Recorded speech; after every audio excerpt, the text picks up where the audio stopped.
Dear students, हम ring की theorem कर रहे हैं। आज नेक्स्ट थ्योरम क्या है? एक महत्वपूर्ण थ्योरम कि दिया है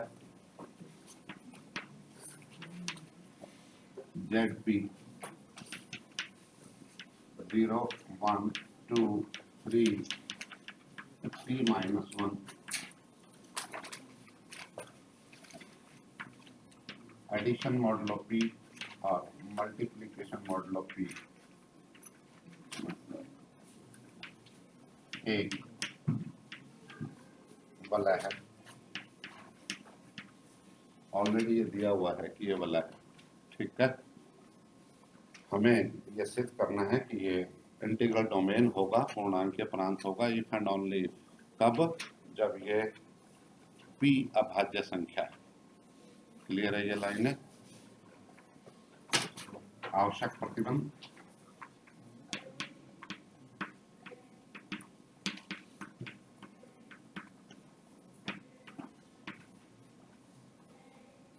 part first,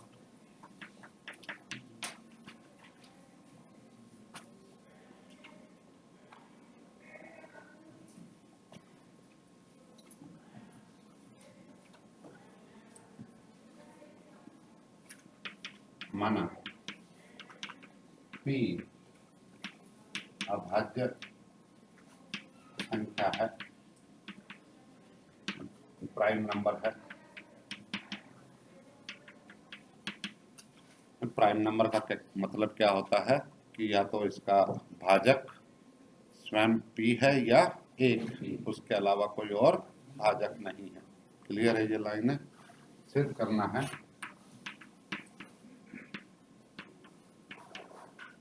Z P edition model of P और मल्टीप्लिकेशन मॉडल ऑफ पी एक पूर्णांकीय प्रांत है। वलय तो दे रखा है, ये रिंग तो है ही है। पूर्णांक जो प्रांत सिद्ध करना है उसके लिए हमें और क्या करना होगा? 3 कंडीशन और चाहिए। कौन कौन सी? क्यों इसमें 8 कंडीशन तो निहित है, 3 कंडीशन और चाहिए। कौन कौन सी? क्रम विनिमयता की, ठीक है ना, इकाई सहित वलय और शून्य के भाजक रहित वलय। क्लियर है ये लाइन है? हम एक एक करके सिद्ध करना चाहते हैं। ए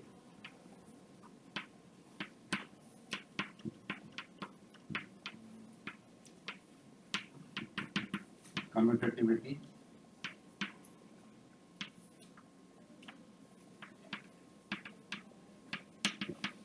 कैसे प्रूव करें? माना ए और B belongs to Z P, तो A multiplication model of P B is equal to A B में पी का भाग देने पर शेषफल, और मैं इसे यूं लिख सकता हूँ p गुणा a में p का भाग देने पर शेषफल, और I can write p multiplication model of p a। Am I right? और व्हाट डज इट मीन? इसका मतलब ये हुआ कि a multiplication model of p b multiplication model of p a for all a and b belonging to ZP, और therefore ZP plus addition model of P और multiplication model of P क्या है? क्रम विनिमय वलय है। बी पार्ट इकाई सहित वलय चाहते हैं, तो इसमें ये 1 इस प्रकार है कि 1 को किसी से भी गुणा करूं तो वही संख्या आ जाएगी। क्लियर है ये लाइन है? इकाई का अस्तित्व,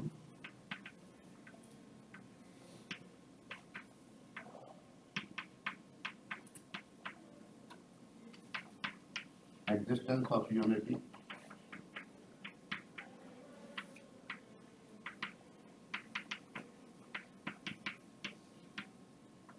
क्योंकि 1 बिलोंग्स टू ZP इस प्रकार है कि 1 multiplication model of P a is equal to a multiplication model of p 1 for all a belonging to ZP। Am I right? कि इनमें से किसी भी संख्या को मैं 1 से गुणा करूंगा तो वही संख्या आ जाएगी। क्लियर है ये लाइनें। और यदि मैं मल्टीप्लिकेशन मॉडुलो पी करूं तो चूंकि सभी संख्याएं क्या हैं, पी से छोटी है ना, यहाँ तक p -1 तक है, तो वही शेषफल बचेगा, यानी कि वही संख्या आ जाएगी। क्लियर है ये लाइनें। ठीक है, इसका मतलब क्या हुआ, 1 दिस इंप्लाइज 1 ZP में इकाई अवयव है। सी पार्ट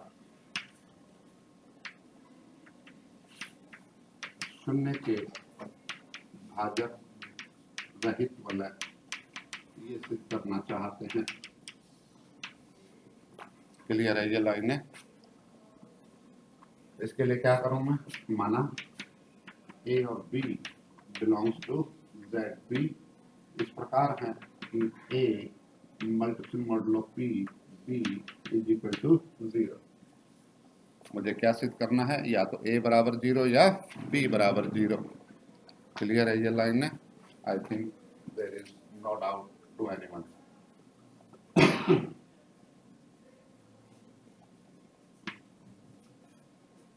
दिस इंप्लाइज, इसका मतलब क्या हुआ कि ए बी में p का भाग दूं तो शेषफल 0 है। क्लियर है ये लाइन है। इसका मतलब p ए बी का भाजक। क्लियर है ये लाइन है। p ए बी का भाजक, अर्थात इसको हम यूं लिखते हैं p divides A B. p upon A B नहीं है ये, p डिवाइड्स ए बी। आप अंग्रेजी में बोलेंगे तो सही सेंटेंस बनेगा। इसके लिए ये सिंबल काम में लिया गया है, p डिवाइड्स ए बी। और अब p अभाज्य संख्या है। क्लियर है ये लाइन है। तो क्या होना चाहिए कि p के गुणनखंड तो हो नहीं सकते a और b। ठीक है, क्या नहीं, या तो p a का भाजक होगा या p b का भाजक होगा। क्लियर है ये लाइन है। This implies p divides a या p डिवाइड्स b, क्योंकि p अभाज्य संख्या है।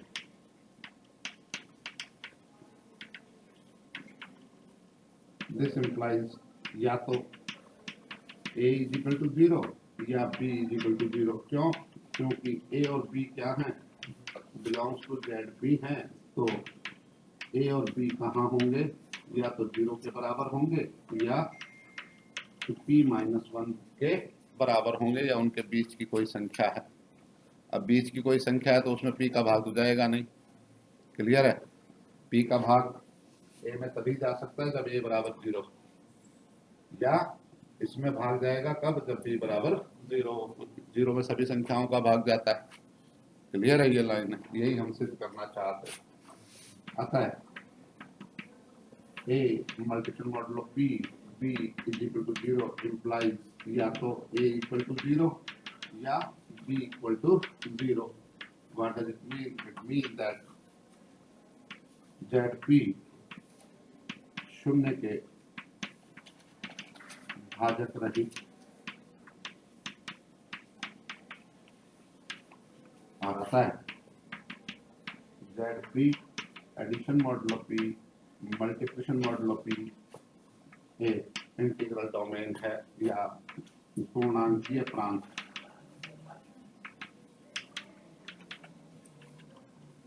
मेरे हिसाब से समझ में आई होगी जो मैं समझाना चाहता हूँ। क्लियर है ये लाइनें। और अब विलोमता या पार्ट सेकंड, सफिशिएंट कंडीशन, पर्याप्त प्रतिबंध। माना ZP addition modulo p multiplication modulo p क्या है, पूर्णांकीय प्रांत, इंटीग्रल डोमेन। सिद्ध करना है p अभाज्य संख्या, p अभाज्य संख्या है। क्लियर है ये लाइन है। जो यहाँ माना था वो यहाँ सिद्ध करना है, जो यहाँ सिद्ध करना था वो वहाँ मान लिया है। क्लियर है ये लाइन है? इधर से मिटा दूं अब।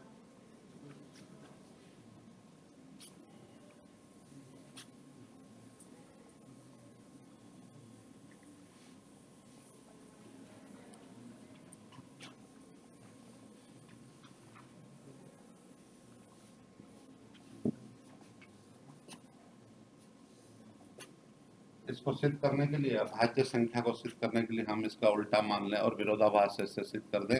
यदि संभव हो तो माना p अभाज्य संख्या नहीं है। अभाज्य संख्या नहीं है तो क्या होगा, इसमें 1 और स्वयं के अलावा किसी और का भी भाग जाएगा।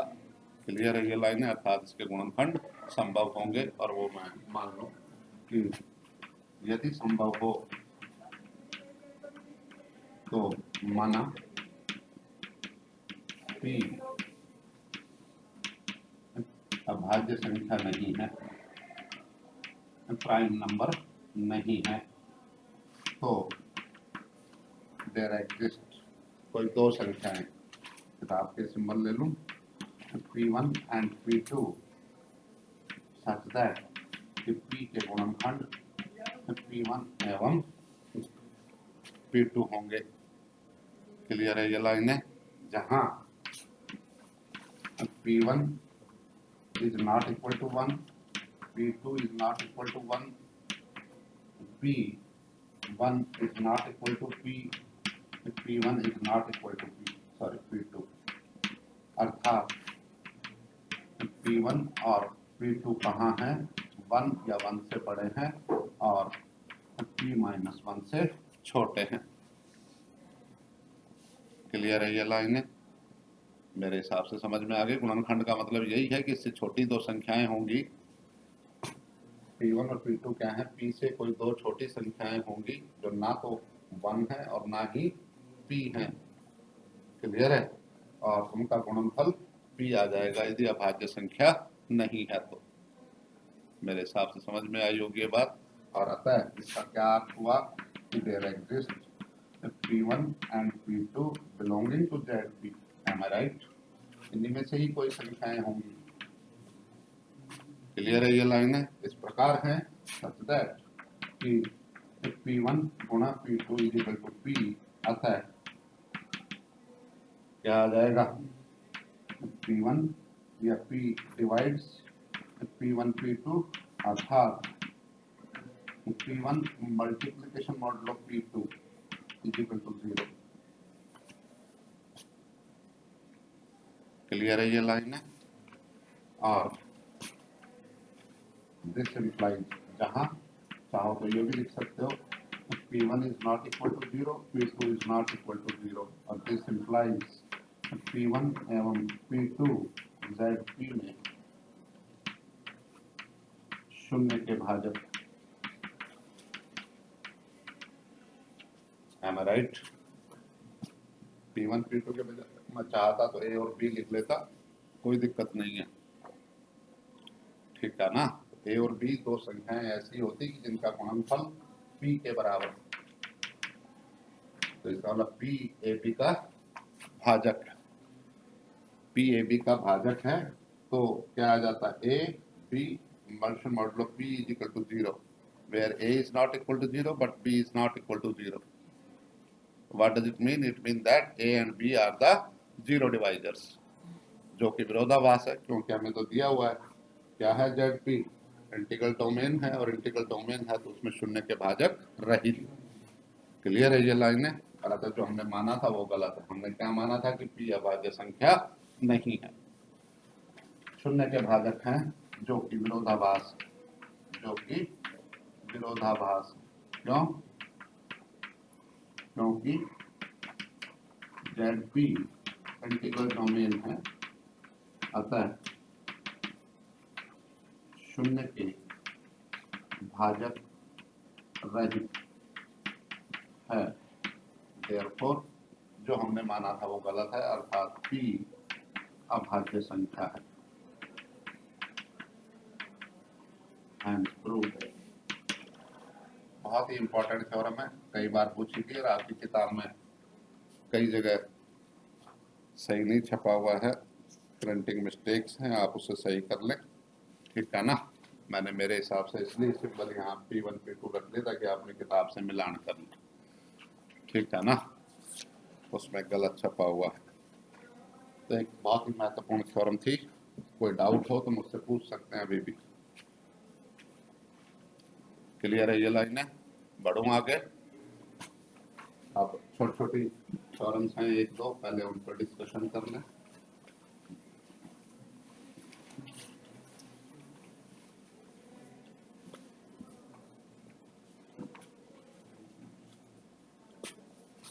Theorem. The set of all units in a ring with unity forms a multiplicative group.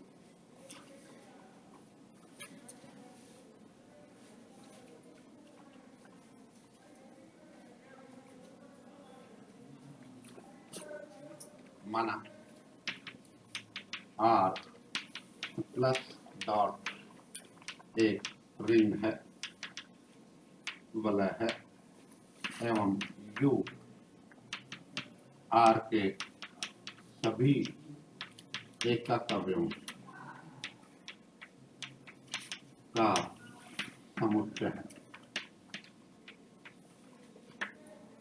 अब एकक अवयव क्या होते हैं? यूनिट एलिमेंट्स, यानी यूनिट एलिमेंट्स वे एलिमेंट्स होते हैं जो invertible with respect to the multiplication operation.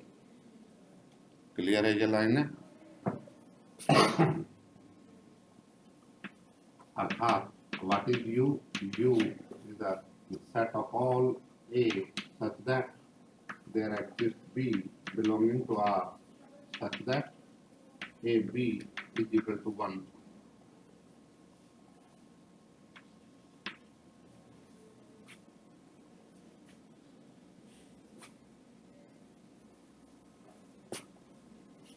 A B is equal to 1 is equal to B ये लिख देता हूँ, बस यहाँ डॉट की संक्रिया भी लगा दी। क्लियर है ये एकक अवयव की डेफिनेशन, यूनिट एलिमेंट्स की डेफिनेशन सिद्ध करना है। यू गुणा संक्रिया के लिए एक ग्रुप,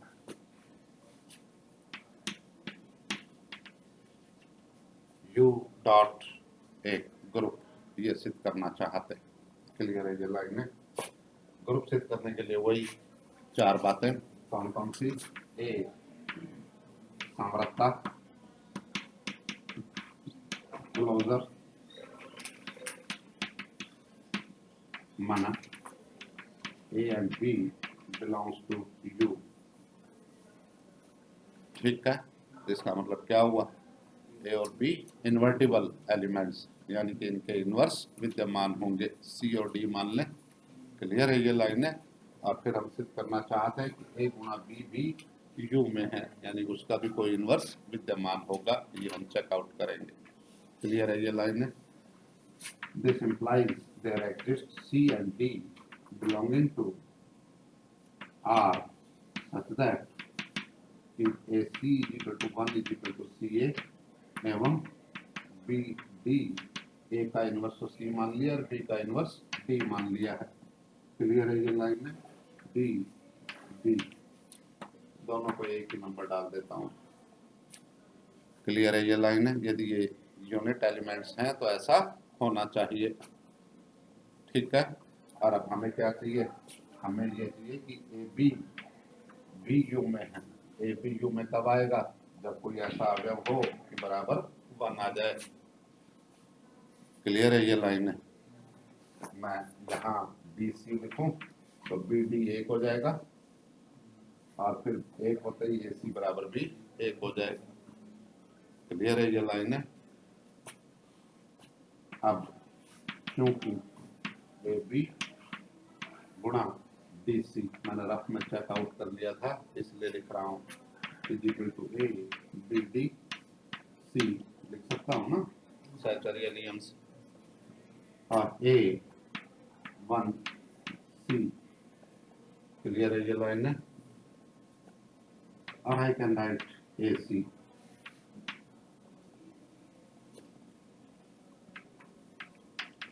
एक से और क्योंकि 1 यूनिटी है, यूनिट और यूनिटी में फर्क, यूनिट और यूनिटी में फर्क है। यूनिट तो एकक अवयव यानी कि इस टाइप के एलिमेंट्स जिनका इनवर्स विद्यमान हो, और यूनिटी मीन्स इकाई। क्लियर है ये लाइन है।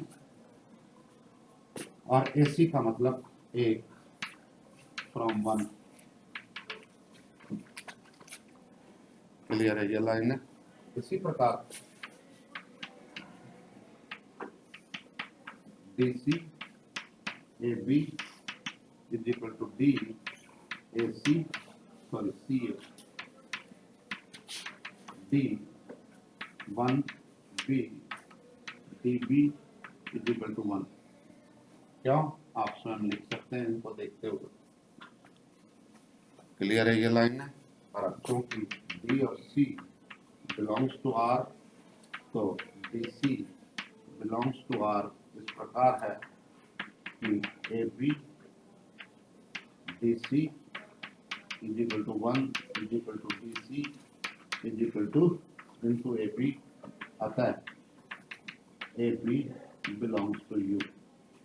Am I right? यही हम चाहते थे। A और B कोई दो अवयव U के ले लिए थे और हम चाहते थे कि AB U में आ जाए। AB U में कब आएगा, जब AB का इनवर्स विद्यमान होगा, यानी कोई ऐसा अवयव हो उसको मैं ऑपरेट करूं तो क्या आ जाए, 1 आ जाए, और मैंने कर दिया। क्लियर है ये लाइन है। अतः यह U में है और अतः U समृद्ध, अतः U समृद्ध।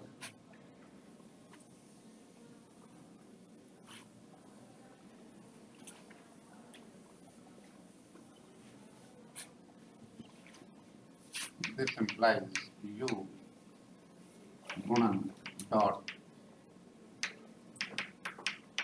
के लिए समृद्ध। बी पार्ट एसोसिएटिविटी या सहचर्यता,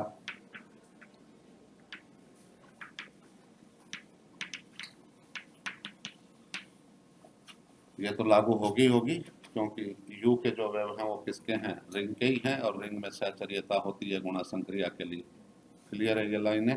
मैं क्या करूं, माना ABC belongs to U, this implies ABC belongs to R। क्यों, क्योंकि U is a subset of R। Am I right? R के U में क्या है, R के ही अवयव हैं। कौन से हैं, वे सभी अवयव हैं जो इनवर्टिबल हैं या एकक अवयव हैं। क्लियर है ये लाइन है। यदि मैंने U के अवयव लिए हैं तो वो R के भी हैं, और this implies A dot B dot C is equal to A dot B dot C, R में सहचर्य नियम। क्लियर है, क्योंकि R रिंग है तो ऐसा होगा। और therefore U में डॉट सहचारी है, एसोसिएटिव है। C एक्जिस्टेंस ऑफ यूनिटी या इनवर्स या आइडेंटिटी, तत्सम अवयव का अस्तित्व, क्योंकि 1 dot 1 is equal to 1 is equal to 1 dot 1, अतः 1 belongs to U such that 1 dot A is equal to A is equal to A dot 1 for all A belonging to the R, या R के बजाय U ले लें। ठीक है, clear है ये लाइन है। और दिस implies 1 U में तत्सम अवयव।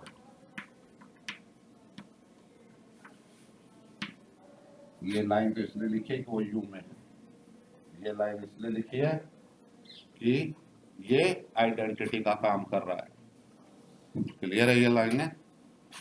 डी प्रतिलोम का अस्तित्व,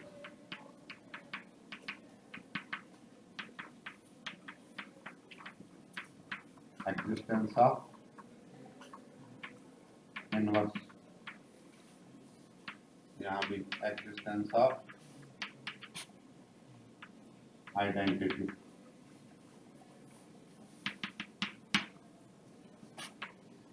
जैसा कि दिखाई दे रहा है डेफिनेशन में यही है कि माना A belongs to U, so there exists B belonging to R such that A dot B is equal to 1 is equal to B dot A.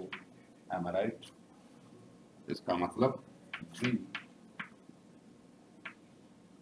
A का प्रतिलोम है एवं जब B dot A is equal to 1 is equal to A dot B, इसका मतलब B कहाँ होगा, U में भी होगा। क्लियर है? ये लाइन है, आता है U में प्रत्येक अवयव का प्रतिलोम